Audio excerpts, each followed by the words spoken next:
Okay, hello. Good day, folks. So, welcome today to our special workshop on Guest Portal.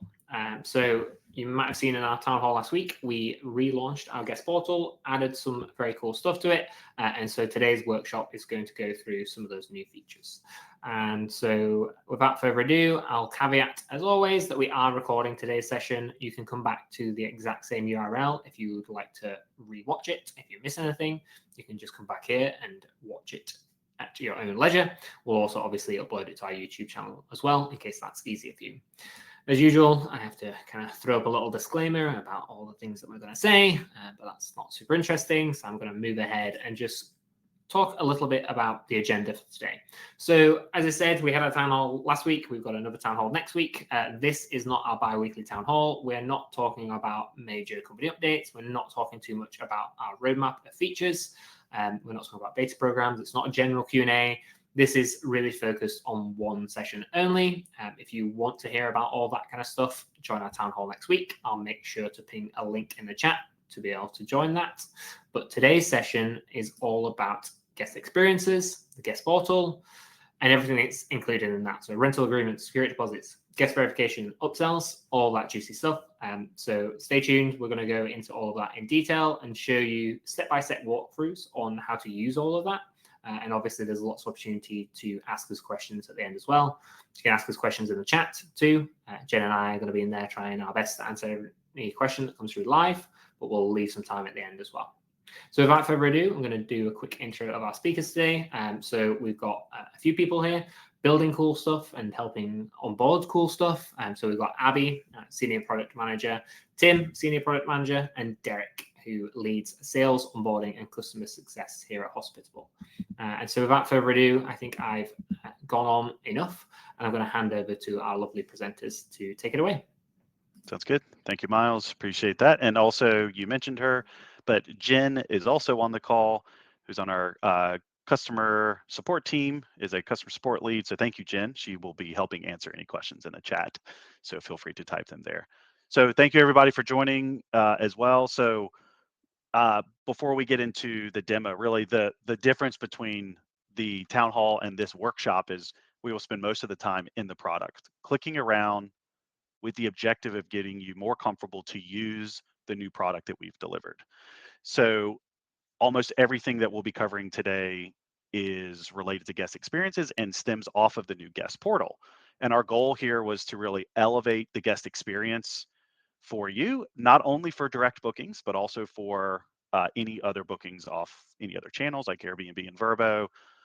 Everything that we build is really designed to give and gift hosts their time back. So we think that the products we'll cover today will do that.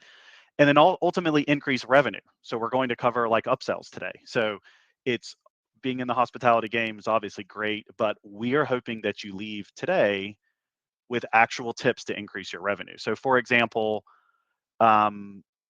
if your upsells for early check-in and late checkout is not around 3% of your annual revenue, then you might be very interested to tune in to the upsells portion that we'll be covering today as well. Lots of things you can upsell, but selling an early check-in or a late checkout is an upsell. We see the benchmark is about 3%.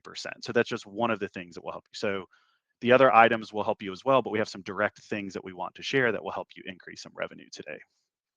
Okay. So Abby had a great call out when we were doing prep yesterday that we wanted to make sure that we covered. Well, we're going to talk about upsells, and the guest portal leads to certain transactions that can take place off of Airbnb. So we want to remind you of our position and stance on this. Now, our position and stance is just that. This will link directly back to Miles, the disclaimer page. We have position and stances on things that we think are informed by what we read in the public, but also our relationship with Airbnb. And you should form your own opinion on this. But why are we talking about this? Well, a couple months ago, Airbnb released an update on their off-platform policy. It was, we would consider fairly heavy-handed and vague in some areas initially about all transactions going through their platform. So anything that you might upsell, for example, whether we'll cover like a movie popcorn package. And as we've dug into this a bit more and had conversations with our channels and partners, including Airbnb, we believe that today they don't offer all of the API options for us to literally offer upsells through their platform.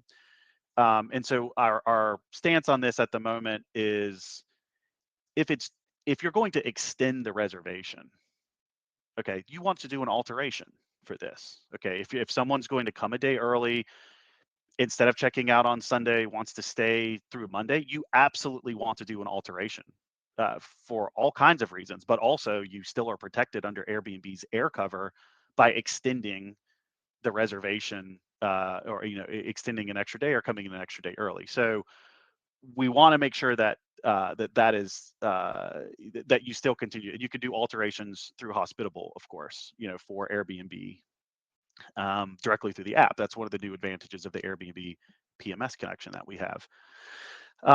Through all other payments that we'll go through today, we think there is an opportunity, and that's why we're presenting these items through the guest portal, to do things like upsells. If you want to add additional items, like a movie popcorn package, or if you rent out golf carts or something like that for your business. Now, obviously, Airbnb, at the time that they launched this ALF platform policy, they did relaunch their experiences platform, which is interesting. They have partnered with some really actually great options in every market. For if it's been a while since you've created a new listing, if you go to create a new listing, they actually have an option now. Do you want to create a new listing, or do you want to create a new experience? And so they have relaunched the experiences, but they haven't really allowed us to create experiences and tie those into our property management software. So our position on this, and in our conversation with our Airbnb partner, is that, like, if things are directly related to the reservation, particularly extending length of stay by day, coming in early or staying late, those things we absolutely want you to do alterations for. The other ad hoc types of things, we believe, especially being connected to a PMS partner, they've been very clear, and we're an official Airbnb preferred plus software partner. We put the logo up on here. That's as of the last few months, that you can offer these additional upsells. Okay, now you need to review the rules yourself. The devil is in the details. You have to be, there still are ways that you could be in violation of Airbnb's policy. So just, I guess the takeaway here is, Google or ChatGPT Airbnb's new off-platform policy. Make sure you're familiar with it, and make sure it informs how you apply the things that we'll cover today. Abby or Tim, did you guys want to cover anything else on this as well? Because I know that you guys have different lenses on this too. Good to go? No, Okay, I cool. think you covered it. Okay, cool. Okay, so let's get to the guest portal. Let's get to the good stuff. So if this is, I guess, like the executive summary slide, and you can't stay for the demo, we hope you'll stay for the demo. But what is it? The guest portal is relaunched. We've always had one, but it was version 1. We've relaunched it. You can brand it based on colors. You can add your logo. It's now for all channels. It used to be really just a guest portal for direct bookings, or manual reservations. Now the guest portal, we create a guest portal for every reservation, including Airbnb, Vrbo, Booking.com, right? And it powers these guest experiences that we will go over today: upsells, rental agreements, guest and ID verification, and security deposits. So with that, we're going to get into the actual demo itself. So I will start to share my screen. And here we go. Okay, so I am in my Hospitable account. So the first thing that I will be showing you how to set up as an administrator. So the way we'll do the demo here is I'm going to show you, like, the administrator, the web process of setting up and configuring upsells, rental agreements, and security deposits. And then when we flip over to Abby and Tim, they're going to show you the actual portal itself and a bit of what the guest will be seeing on their end. Okay. So the first thing that I'll want you to do is you'll navigate over to the guest experience tab that's on the purple side, and you will see upsells. And I will click, you'll see the nice new icon there next to it. If you hit upsells, you will see that we have defaulted, we'll have an early check-in and late checkout option. And then we also have some custom packages. So let's do a quick overview. By default, the early check-in and late checkout will be there, but they will be turned off. Okay, so again, you're clicking on guest experience, clicking upsells, and then you will see these options here. So if I click into the early check-in process, you'll see that you can change the name if you'd like. You can enter a product description. You could add an image if you want. Adding an image to upsells is new as well, and the product description is as well. And then specifically, the reason why these early check-in and late checkout are created by default is because we've created some automated workflows where if the user completes the transaction, let's say you want to make a 1, 2, and 3 or 4 hour change to your for early check-in or late checkout, you can charge a different rate. So I know all hosts can handle this a different way. I charge $35 for up to 2 hours. If it's 3 or 4 hours, obviously the rate goes up. And sometimes the way I communicate this with guests, if they really need 3 or 4 hours and they're going to pay $60, depending on the type of property, like if it's one of my apartments, I'll just say, hey, why don't I just extend your stay a whole day? And then I just go through the Airbnb platform, right? That's an option I choose instead of them having to rush out. Because at that point, the difference between like my 2-bedroom, 1-bath apartments for $60 for a 4-hour checkout and just extending another day may only be $30 or $40. And I'd rather the cleaners not have to come back, 4 hours later, right? Because sometimes you have to coordinate with the cleaners. But so you can you can turn these on or off. You just click these to turn them on or off. You can change the rate. And then we have some fine-tuned settings, of course. So can be purchased while booking, right? So this could be an option, like if someone is, let's say, booking on your direct booking site, or you send them a direct booking link, why offer this after all the onslaught of automatic messaging is coming? Maybe they know they want this, and we can take a look at the calendar because this is tied into the calendar and know if that option is available. You can also block the day before. So this is a nice feature that the team built here, because if you're offering an early check-in, maybe you just want to block the day because the cleaners, you don't want them having to do the turn on the same day, right? So that is an option and a little bit of polish that you have there. And then you can also limit the timing. So this is, again, added extra polish because you may not want, let's say the person is on their way, it's a check-in, the check-in day is Friday at 4 p.m. Do you really want to allow them to, if you have a same day checkout, let's say on Thursday, maybe you want at least 12 hours of heads up, or at least, 2 days of heads up, right? So you can change this again based on the flexibility for your cleaners, okay? The other nice thing that we have added that the team built that's super slick here is we used to default the payout method to the payout method for your direct booking website, but now you can add a custom payout method if you want to have a secondary or just a very specific account in which you want upsell payments to go to. So you can set that up here. And then you can scope it just like any other system message that we have. You can change this by property if you would like as well, because maybe you charge different rates for early check-in and late checkout on properties and by certain channels, okay? So this is the administrator. Again, we're going to flip over to show what this looks like in the guest portal, how a guest would check out, what payment methods are take place, but this is how you access it: guest experience, upsells, right? And then we have the default early check-in and late checkout. Late checkout operates in a very similar way, okay? The differences here are just if you want to block the day before or after. All the other scoping and the timing is really just difference based on the check-in or the checkout.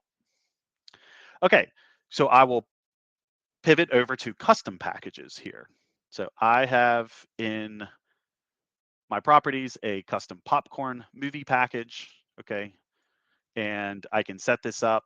The way that I do, and I actually learned this from a conference that I went to earlier in the year where we were a sponsor, and I sat in a session and was like, wow, that's a great idea. We should implement this.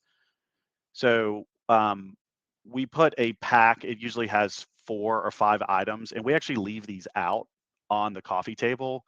So we typically will have like 4 or 5, and they're wrapped up. The cleaners actually do this. So we keep the supply in the owner's closet locked away, and we'll just buy from Costco. We buy like a big pack of like butter popcorn, like microwavable popcorn, and we'll always have like a candy bar, like a pack of M&Ms, and we'll have like an option of like we'll have like 2 Coca-Colas there, something like that. And we wrap those up.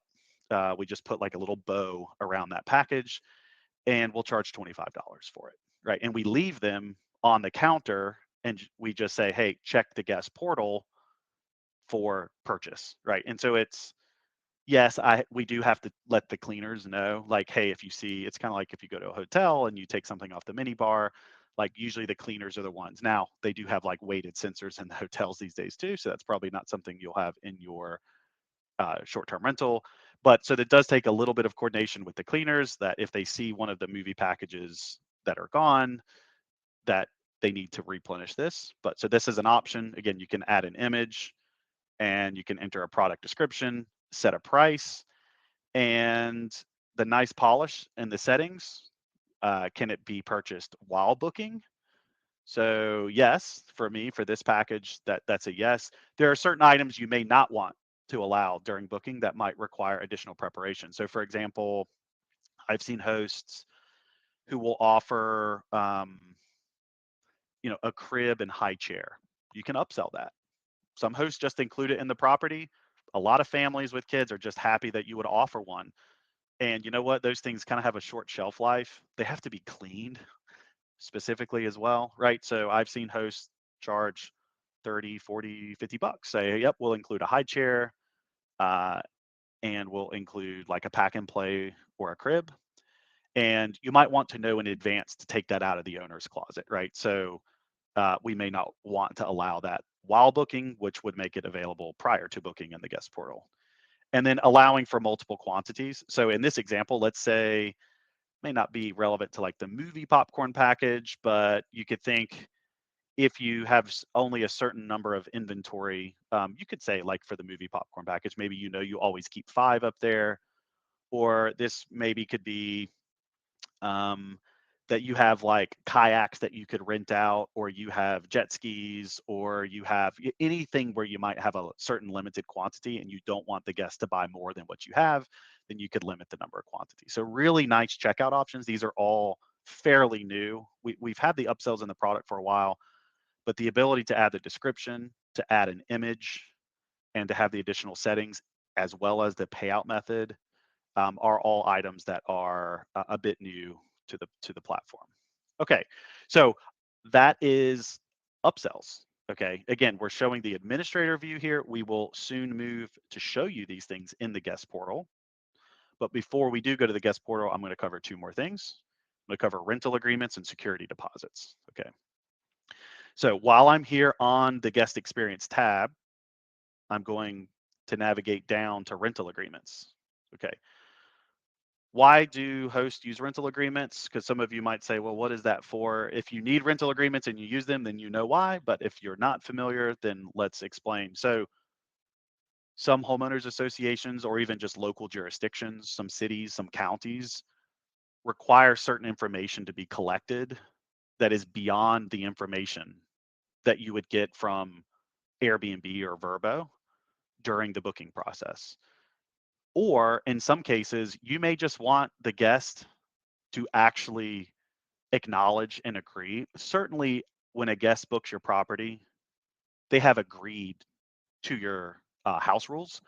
But let's be real, they sort of look at the pictures, they look at the price, and they book, right? They're not always like, oh, let me go check out all those house rules, right?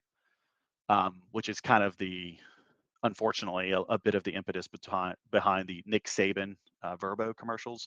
They're sort of knocking on Airbnb for having their host having so many rules, which is a lot of times driven by Airbnb default siding with guests in terms of resolutions, but that's a whole nother webinar.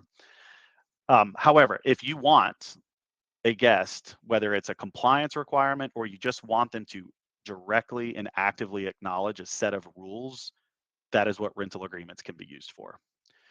I specifically use a rental agreement for any guest who is staying 30 days or more. Why do I do that?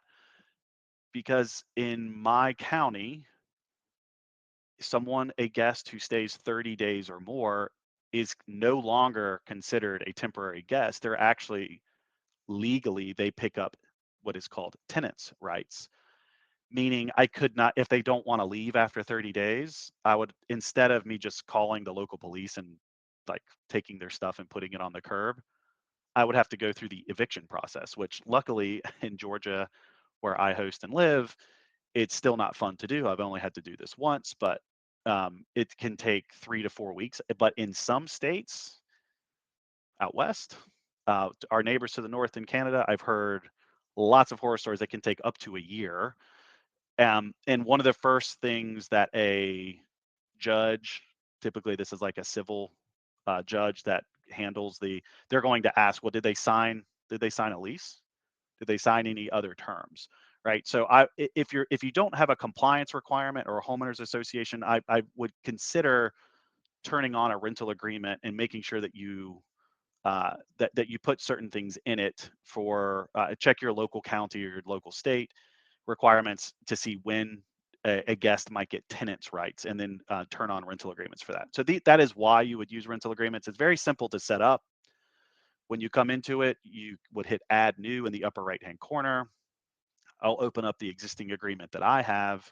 Actually, I'll click new to show you a bit what you would see. Here in the text box, it starts blank, but we do give you a default rental agreement that uses the same short codes that you use in guest messaging. Now, again, this is not specific for your state.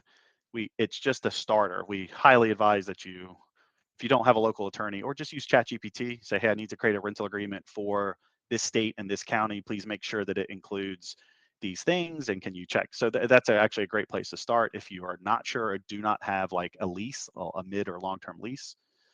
But you just use the short code fields like you would normally use. So the way short code fields work is you just do the percentage sign, the short codes pop up, and this is all the information that can come from either a property or a guest from their reservation.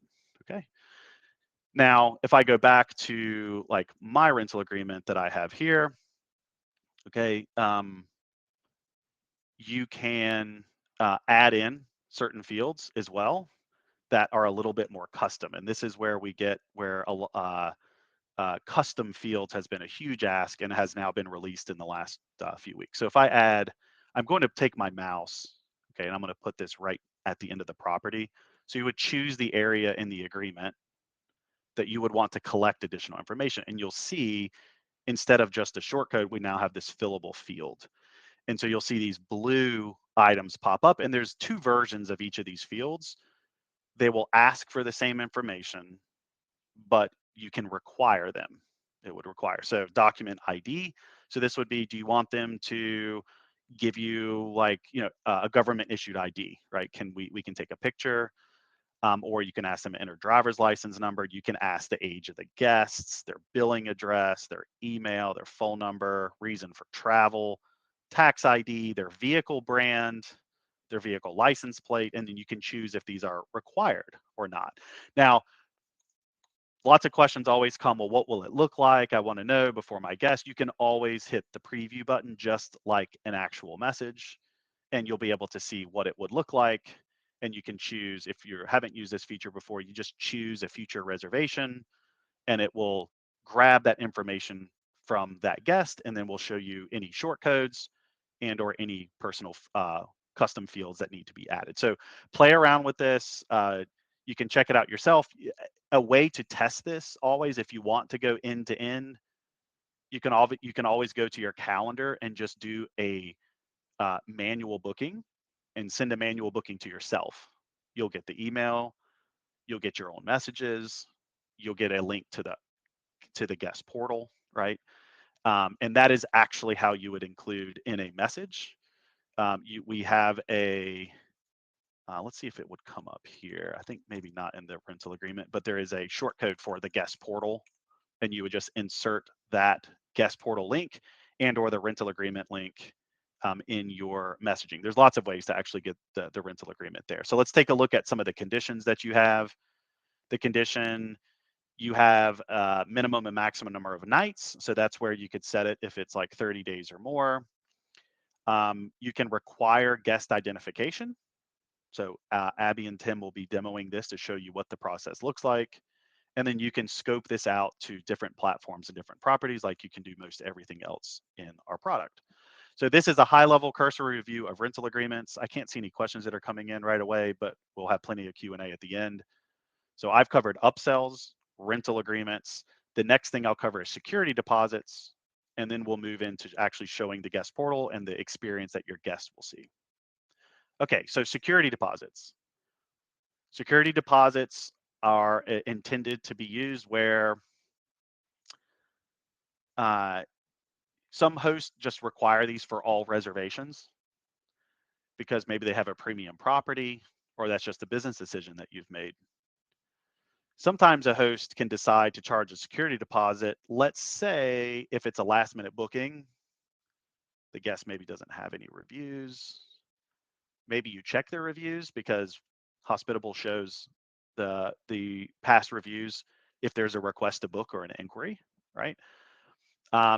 And you see they've had mostly good reviews, but you did see that a previous host said that they were a slob and left lots of stuff in the kitchen or something like that, or they ruined their bath sheets and stuff like that, right? So there's automated ways that you could require a security deposit, or you could ad hoc, want to request a security deposit. So how do you find and set this up? You'll actually find this under properties. So you'll need to set this up on a per property basis. We'll go into, I will pick one of my properties here. Okay, I'll go into pricing. And you'll see this is where the security deposits is found. So you have different options here that you can set up based on a channel. You can also set up a separate bank account as well if you'd like to. This is an area where, again, you might want to check on your local rules. There are, some jurisdictions, counties, countries require deposits to be paid into a specific bank account because it's technically, it's not operating cash for you. So just make sure you're aware of whatever your local rules are, but you could set up a separate bank account if you want. The way that this will work is then, and this is where Tim and Abby will go through a bit more of the demo, is you can charge a security deposit to the guest. They will pay for it. And then, of course, if there are damages, then you have a discretion of how you want to handle that. If you want to withhold all or partial, Hospitable does charge a 2% fee. So just be aware of that. That's if you collect the payment, period. If you collect it and reimburse all of that back, you'll still pay the 2% fee. If you collect it and you maybe hold back 50% or 100%, right? That's on you. We've got some fees that we need to cover, and it's also part of our business model. So so that is upsells, rental agreements, and security deposits. From an admin perspective, I will hand this over to Abby now to start showing the guest experience. All right, let me share my screen.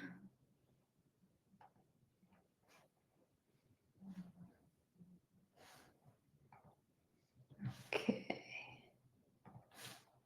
I just need to make sure I have the right one. No problem. There are a few questions coming in while you pull that up. It'll take, oh, there we go. Cool, we'll hold those then. Okay, great. So I am now viewing what the guest portal looks like for your guests.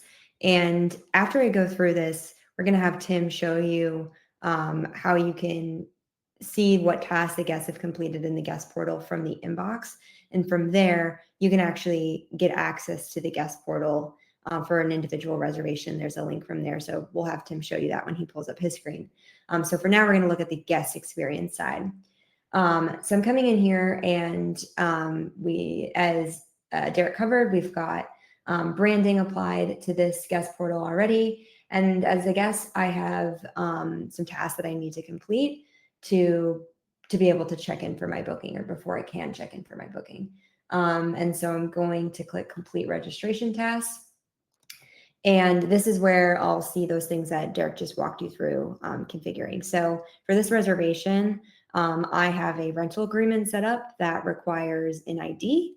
And I also have a security deposit that I need to add my card to authorize that security deposit hold. So I'm going to start these tasks. And the first thing that we do is we want to make sure that it's the primary guest that is completing the verification process. So in order to confirm that it's a primary guest, we have them enter a one-time password that they will receive via SMS or email. And so they're going to, I selected SMS, so I have that text message on my phone here. And I'm going to go ahead and enter that. And first step up is the ID verification process. So I'm going to click Get Started. And then the ID verification process during this, it's going to have me provide my ID and then also provide a selfie. And what we'll do is actually make sure that using facial verification, make sure that that ID matches the selfie so that that ID actually belongs to the guest. It's kind of a nice step that you get. Instead of just asking for a copy of the ID, you're verifying that's an authentic ID and that it belongs to the guest. The guest can do this on their desktop. I'm on a desktop right now, or they can scan the QR code to do it on their phone. That's the easiest way. And so I'm going to scan the QR code and do it on my phone. And which means you won't be able to see it, but I will walk you through what I'm doing. So the first step is I'm going to select my document country, which is US. In the US, there's a couple of different supported document types. We can accept an ID card, basically all of the like federally acceptable forms of ID. So an ID card, a passport, driver's license, or a military or veteran card. I have a passport here in front of me, so I'm going to select that. And then I am going to take a picture of my passport.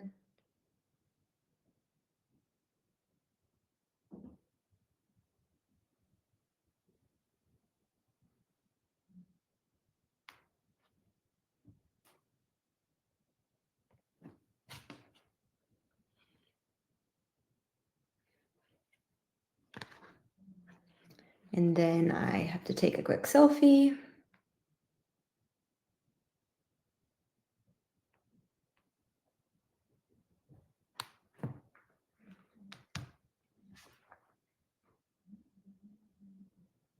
And now it's verifying that those two match. And I found some discrepancies because the name on the reservation doesn't match the name on the ID. That's okay. I can proceed. And now my next step is signing my rental agreement. And here, this particular rental agreement, here's where you can see all of the short codes that pre-filled all of my information. And then I have some fillable fields that I need to complete here as well. So I have my email address,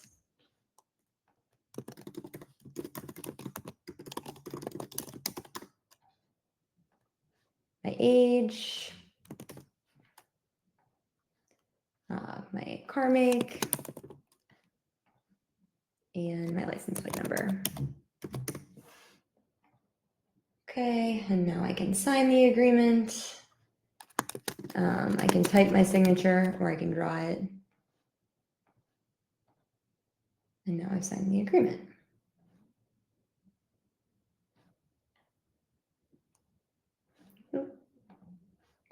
Okay, those two tasks are completed. The next thing I need to do is add my card details for my security deposit. And when I do this, this is going to explain to me how the security deposit process will work. So we are at this point having the guests add their credit card information, but we're not actually going to place the authorization or the hold on the card until closer to check-in.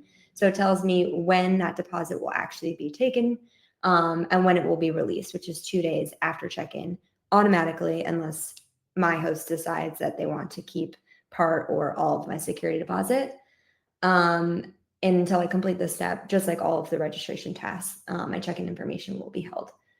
So I can accept the terms, confirm my contact information, And then I need to add my credit card information. And I'm going to stop the screen share at this point so that I don't give everybody my credit card details. So pause on the screen share while I add my card.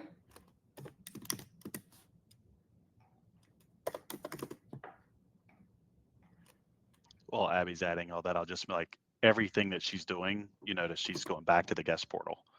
Like, that's why it's important. That's the home place for all these things to take place.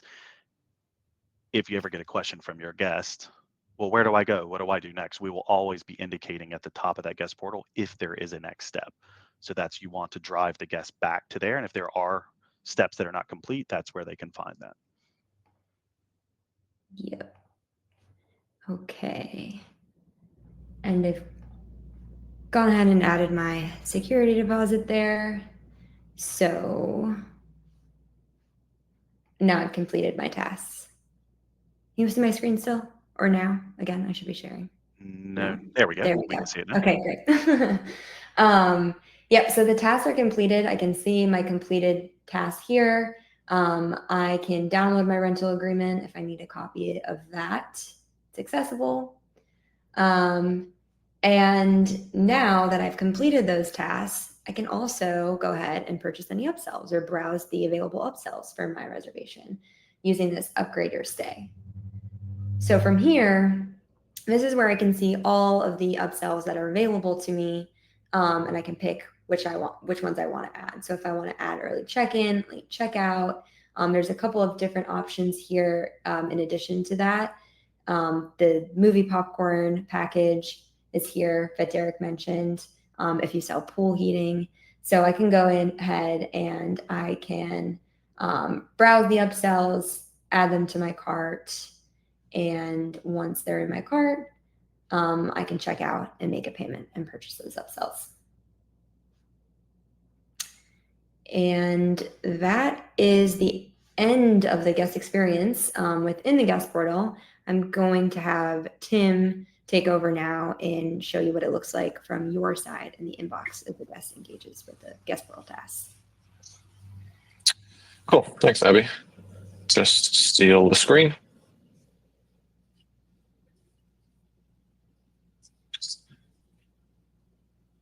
There you go. Cool. So we've set everything up, set up all of those pieces of functionality, the security deposit, upsells, rental agreements. Guest has completed all of their tasks. So now what does this look like for you, for the host? What's the status of everything, and where can you see that? So if we go into the inbox, then this is the reservation that Abby was just completing the guest portal tasks for. You'll see on this left-hand side sidebar here, a guest portal section. So firstly, if you want to see the guest portal for yourself for that reservation, you would just click this button and then you can just copy paste the link and that's where it is. And so we have all of the tasks on the left-hand side here that the user needs to complete or has just completed. So here's what it looks like before they've done that. And you can see the messages here, the reminders going out to the guests to go and complete those tasks. Once that's done, I'll just refresh the page because Abby has now gone and completed them. You will see that they are showing as completed and needs a review. So if we talk about security deposits first, so previously this was showing as pending until that task was complete. Now it's showing as scheduled because Abby has gone and provided those card details.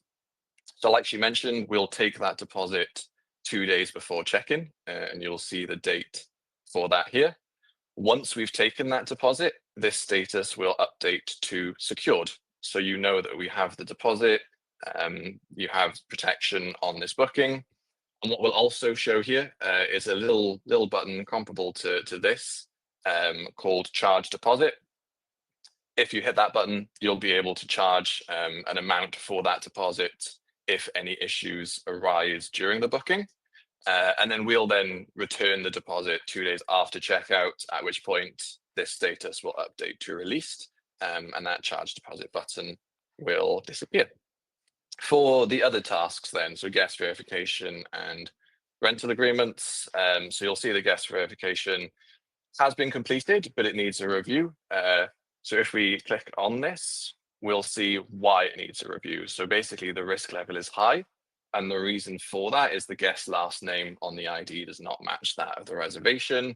Obviously, that's what Abby mentioned when she was going through it. And so at this point, you can decide if you want to ignore that warning and still allow the guest to check in. So I know that Abby's safe, so I'll go ahead and do that. And then again, if we refresh the page, it will now show as approved. Cool. And then for rental agreements, so you can see this here as well. You can see that it's been completed. You can download a signed copy and view it from here.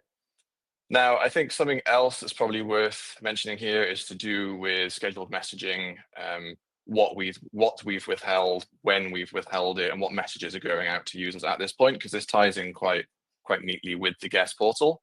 So until this point, scheduled messages have been withheld, and you'll see this message at the bottom displaying that. The reason for that, we withhold them until those tasks are complete to make sure that no one's getting access to the property. They're not getting the smart lock code. They're not getting the property address without a signed rental agreement, without being verified, or without a security deposit in place. This process changes slightly depending on whether there's a security deposit attached to that booking or not. So if there isn't, at this point, we would stop withholding those check-in instructions and they would go out accordingly. However, for this booking, because there is a security deposit, what we'll do is we'll keep withholding those check-in instructions until we've actually secured the security deposit. So 2 days before booking. We're in the process of changing that a little bit at the moment. So instead of withholding all check-in instruction messages for the security deposit, we will only withhold the property access messages. So anything that has a smart lock code in it, either via the short code or not, and then also anything that has property address in it via the short code or not. I feel like that probably needs a little bit of a recap because there's some nuance there. So we withhold check-in messages until the guest portal tasks are completed. If there's a security deposit, we withhold those same messages until it's secured, 2 days before check-in.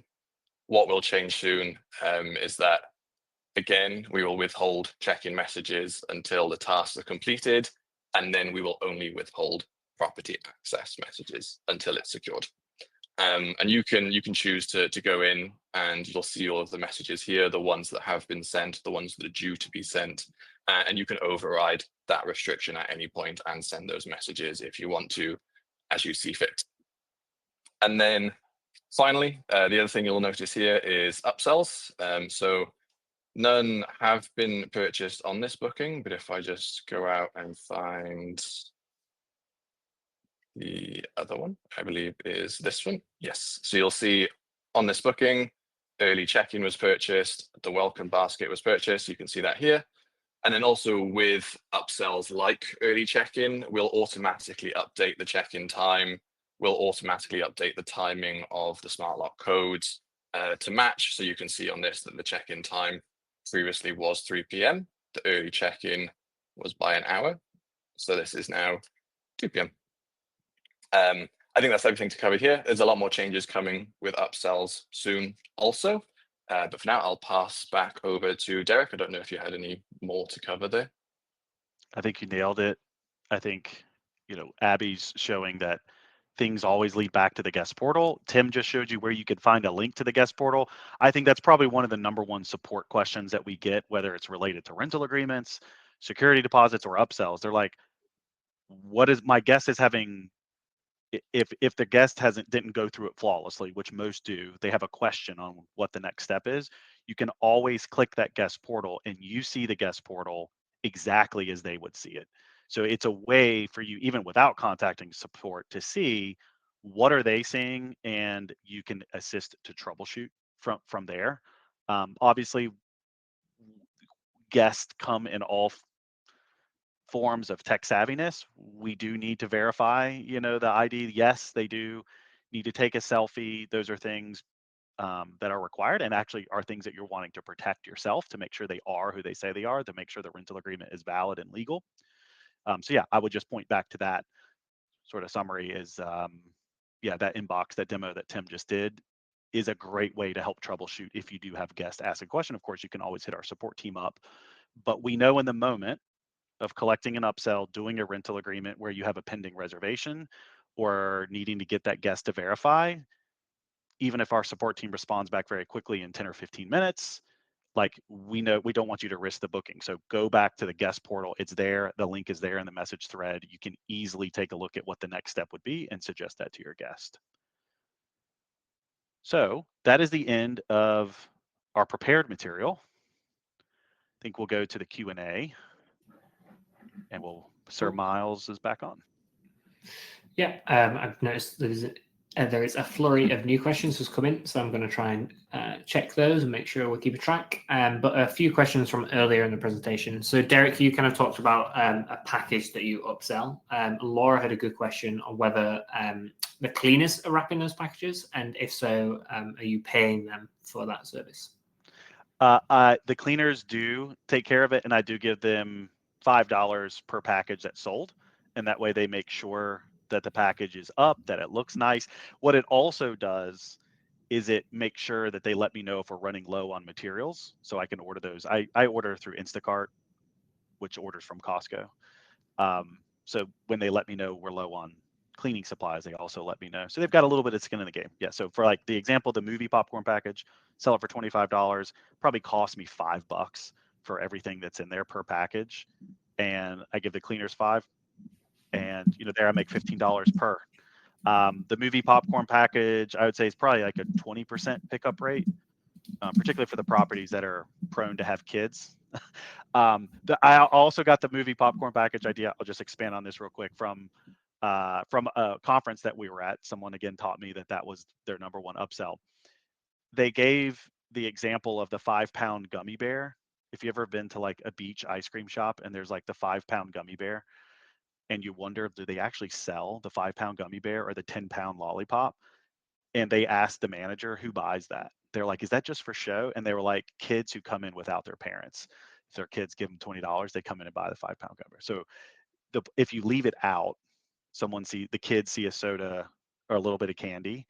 Mommy, can we have one of those? So they pretty much have like a 25% guest pickup rate on the movie popcorn package. Back to you, Miles. Nice. Cool. Next question was around upsells and basically understanding how payments work there. So not sure who the best person to speak through this is, but how do we basically charge the guest there and process the payment? And maybe just talk us through the steps there. Yeah, I can cover that one. So I guess starting on the payment side, the guest will pay with a credit card. It's kind of similar to what you saw when I went through adding a credit card for a security deposit. So they'll go in through the checkout experience and add their credit card and pay that way. We also support Apple Pay and Google Pay there as well. So that's pretty nice. On the payout side, you need to set up a payout method, and I can actually, maybe it's easier to just show that really quick. Let me share my screen again.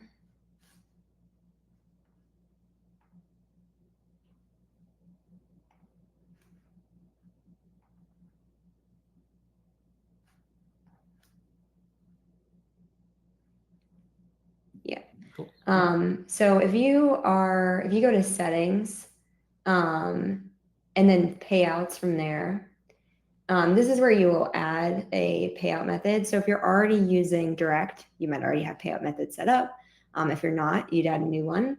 And when you do that, you are going to need to give us some information. So you'll tell us if you're setting up a payout method. So if you're attaching a bank account for either an individual or a company, you will need to provide a little bit of information there. like the individual's name, phone number, country of residence. And then you're going to tell us if you want to make that your default payout method, which means that by default, all of your payouts will go to this particular account. If you don't want to do that, you can actually assign the payout method to specific properties. So if you want to have payouts for your properties go to different accounts, you can do that by setting up the payout method and then telling us which properties you want to assign to that payout method. Once you go through this, your payout method is going to be set up, but there is going to be a KYC process that you need to complete. So once you go through this, you'll add your bank information, and there's a little bit more information that you need to provide to verify your payout method to start receiving payouts there. But once you've done this, for your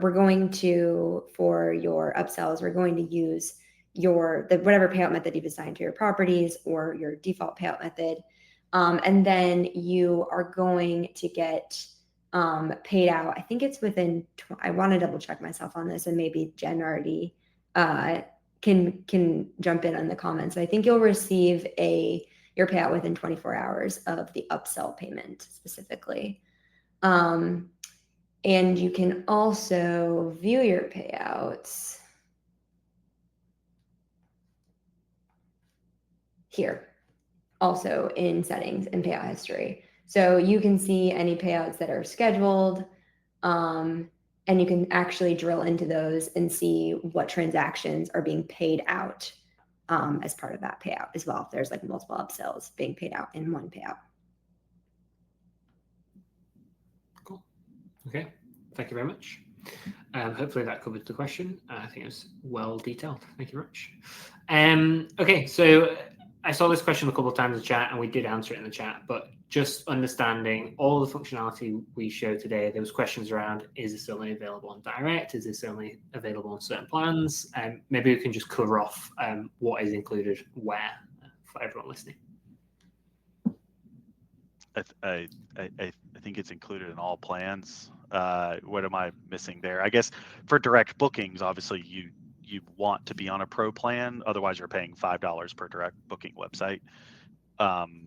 But for rental agreements, upsells, security deposits, that's all of our core plans. So you could be on Host Pro or Mobile, and there's no additional cost. And I also saw a question of if there was a cost per rental agreement, because there are some third-party solutions that require that. No.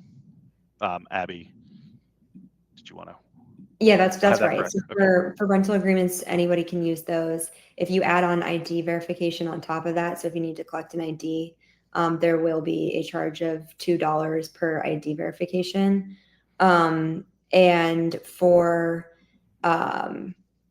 there is for the payment side, so for upsells and for security deposits, that's going to be supported only in probably most of you on the call today are from the US. So it's going to be supported in the US, UK, and Australia. And then if you're on a legacy plan, you need to also be using direct premium to be able to use those features. Great catch, Abby. So you don't have to be on a plan to use these, but there is for some of these, there is a usage fee, which Abby outlined, like for the ID verification, for the upsells, but for rental agreements, that's just in the plans, and there's no cost, like per rental agreement that gets signed. Yep. Cool. And maybe, Miles, while we're talking about pricing, because I think there was some back and forth on the pricing and cost for ID verification. So maybe we can just cover that. So if you use direct premium, all of your guests will go through ID verification. We require that because we use that to help dispute chargebacks if we need to. And we also use that to offer damage protection on all of your direct premium reservations. So that's included for every direct premium reservation. That's part of the service fee that you pay. It's covered there. So there's no additional cost for the ID verification side. If you require an ID as part of your rental agreement, that you're going to pay $2 per ID verification. So there's a cost there. But if you have direct premium, you don't need to worry about that for those reservations. Now, we also have ad hoc guest verification. And that is a feature that allows you to request a full guest verification, which isn't just an ID check. It can also include a sex offender check. There's fraud checks there. That's checking to kind of assess a reservation for overall risk in addition to the ID check.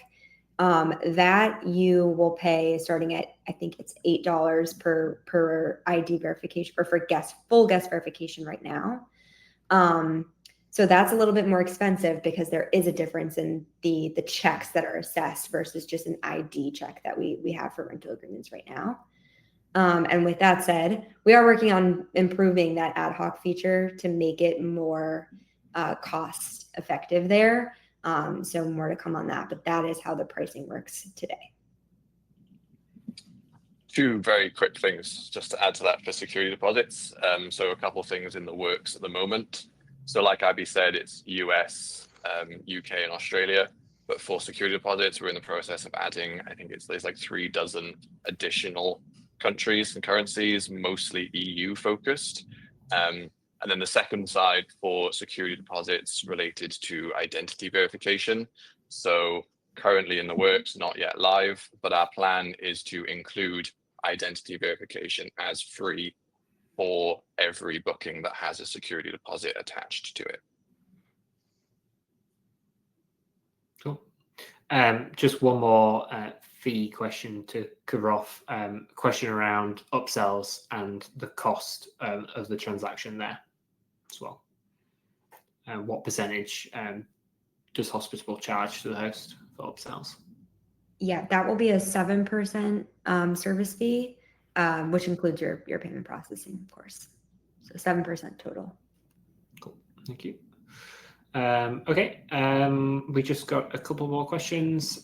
So another question for you, Derek, and your baskets. How are you making it clear that we're charging people for these? Is there some signage to make it obvious? Well, first of all, I do include this in like the check-in instructions, and also I have a message that I send the morning after their check-in, which reminds them that there are some items for upsell, and you can include the link to the guest portal there. But I do have a little sign in front of it that just says, check the guest portal, or just message us. Some people are not tech savvy. If they just message us, say, hey, we're interested, they can't find the guest portal, they don't remember where it was, that's fine. I will reply with a link to the guest portal in which they could use to purchase. Cool. Awesome. Thank you. And then I think just one more question. And so we've kind of covered this off as we've gone through, but just kind of understanding the flow of how we get that guest portal into guest hands, I guess. And, at what point do they basically come across the rental agreement and all these assets? I kind of know the answer, but I'm trying to lead to one of you to kind of give a good answer. That's probably going to be better than me. So if one of you can chime in, I guess, on the short code functionality here. Yeah. Yes. So we have a short code for the guest portal that you can include in your messaging rules. You need to send that after the booking is confirmed for your OTA reservations. So for Airbnb, VerboBooking.com reservations. But what we recommend doing is making sure in that first message that goes to the guest when the booking is confirmed that you include the guest portal short code and you tell the guest that there's additional requirements that they need to complete prior to check-in. So that should be the first time the guest receives the link to the guest portal. If they don't complete the tasks, we also have separate rules that will send reminder messages to the guests to complete those tasks. You can modify those reminders too, but we will send those for you automatically. Those will also include a link to the guest portal. So update your messaging rules. If you're setting up a rental agreement, we'll actually look to see if you have that guest portal short code in your booking confirmation message. And if you don't, we'll remind you to go add it there because we want that to be the first thing the guest sees and that they complete those tasks right away when they confirm their booking. That's an ideal scenario. If not, we'll send reminders and those will have the link to the guest portal in there as well. Cool. Awesome. Very in-depth answer. Thank you very much. Okay. So I think that's it in terms of the questions from the chat that we didn't cover off as we went. Jen, thank you very much for the assistance there. Thank you very much to our presenters as well. Hopefully everyone enjoyed this session. If you did want to look back and watch any of the recording again, you can just come back to the exact same link. You can watch the recording there. We'll also upload it to our YouTube channel later today if you prefer to access via YouTube for whatever reason. So thank you very much, and we'll see you again soon. Cheers all.